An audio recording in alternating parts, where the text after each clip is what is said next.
The camera fades in on a quiet airplane cabin, the hum of the engine steady as the flight soars through the clouds. The narrator's voice cuts in, calm yet charged with emotion. He was just a janitor, a tired single dad asleep in row 10. But when the captain's voice shook through the speakers, the entire plane would soon learn, not all heroes wear uniforms anymore. If you love stories that remind you that heroes still walk among us, don't forget to like this video, subscribe to our channel, and stay until the end. You won't forget what happens next. The man in row 10 was named Michael Harris. His hands were calloused, his shoulders slumped with years of hard labor. Every morning, he mopped the hallways of Jefferson High, where his daughter Lily studied. Every evening, he worked a second shift cleaning offices just to keep food on the table.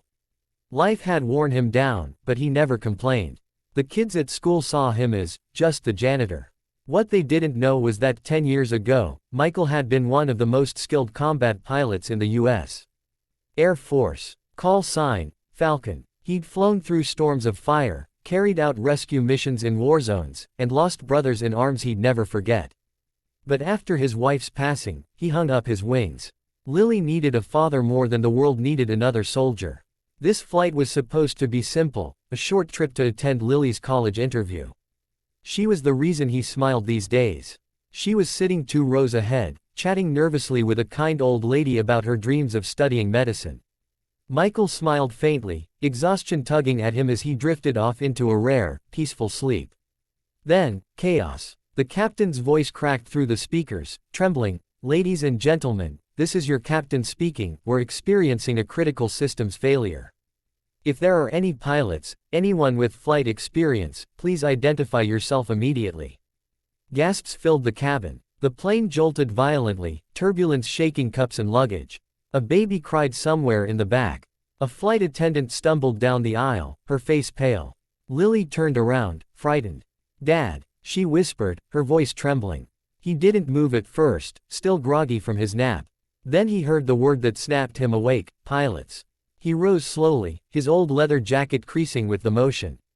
Passengers stared as the janitor stood up, brushing sleep from his eyes. "Sir," the flight attendant said, voice cracking, "please stay seated." Michael looked her dead in the eye, calm and steady. "I used to fly." Moments later, he was ushered to the cockpit.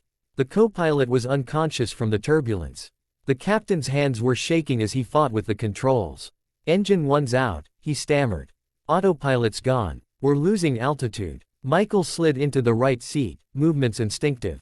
His calloused hands gripped the yoke like an old friend. "You trained on the Falcon series, right?" the captain asked, recognizing the posture, the focus. Michael gave a faint smile. "You could say that." The radio crackled. Ground control tried to guide them, but the static was deafening. They were flying blind through a storm front, descending fast. Michael took a deep breath, closing his eyes for a moment as muscle memory took over. "All right, we're not dying today," he said.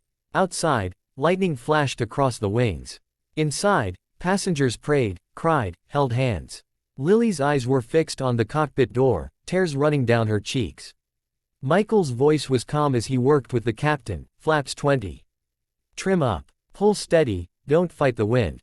He guided the aircraft through a violent downdraft, every move precise. The captain watched in awe. This janitor was no amateur. After 30 grueling minutes, they broke through the clouds. Below, the runway stretched like salvation. Smoke trailed from one engine, alarms blaring, but Michael's hands never wavered. "Gear down," he said quietly. The landing was rough, tires screeching, metal groaning, but when the plane finally came to a stop, silence filled the cabin. Then, applause erupted. People wept, hugged strangers, shouted prayers of thanks. The captain turned to him, eyes wide. Who are you?"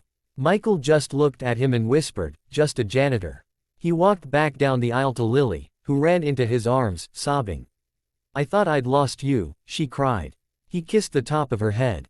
"Never, sweetheart. Not while I'm still flying." When the passengers disembarked, news crews swarmed the tarmac. The story spread like wildfire: janitor saves 180 lives after mid-air crisis. The world learned his name again, but Michael didn't care about fame. He only cared about one thing: that his daughter was safe, and that she saw her father not as a tired janitor, but as the hero he had always been. Weeks later, Lily walked onto her college campus for her first day. Reporters tried to follow her, but she smiled politely and said, "My dad's not looking for recognition. He just did what he's always done, take care of people." Back home, Michael returned to his night shift. Same mop, same uniform, same humble man.